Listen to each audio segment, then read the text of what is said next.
రాష్ట్రంలో వాతావరణం క్షణక్షణానికి మారుతోంది. ఒక పక్క ఉదయం పూట ఎండలు మండిపోతుంటే మరోపక్క అకస్మాత్తుగా వాతావరణం చల్లబడి అకాల వర్షాలు ప్రజలను ఆందోళనకు గురిచేస్తున్నాయి. మరి నేడు మన ఆంధ్రప్రదేశ్ రాష్ట్రంలో వాతావరణం ఎలా ఉండబోతోంది? ఎండలు దంచికొడతాయా లేక చల్లటిగాలులతో వర్షాలు కురుస్తాయా? భారత వాతావరణ శాఖ చెబుతున్న తాజా అప్డేట్స్ ఏంటో ఇప్పుడు మనం వివరంగా చూద్దాం. ముందుగా ఉష్ణోగ్రతల విషయానికొస్తే నేడు పగటిపూట ఏపీలో గరిష్ట ఉష్ణోగ్రత 36 డిగ్రీల సెల్సియస్గా నమోదు కానుండగా కనిష్ట ఉష్ణోగ్రత 24 డిగ్రీల వరకు ఉండొచ్చు. గాలిలో తేమ 48% ఉంటుంది.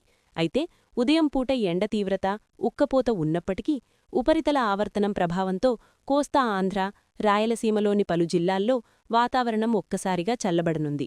వాతావరణ శాఖ తాజా హెచ్చరికల ప్రకారం నేడు శ్రీకాకుళం, విజయనగరం, పార్వతీపురం మన్యం, విశాఖపట్టణం, అనకాపల్లి, కాకినాడ జిల్లాలతో పాటు ఉమ్మడి తూర్పు, పశ్చిమ గోదావరి, కృష్ణా, ఎన్టీఆర్, గుంటూరు జిల్లాల్లో అక్కడక్కడా ఉరుములు మెరుపులతో కూడిన తేలికపాటి నుంచి మోస్తరు వర్షాలు కురిసే ఛాన్సుంది.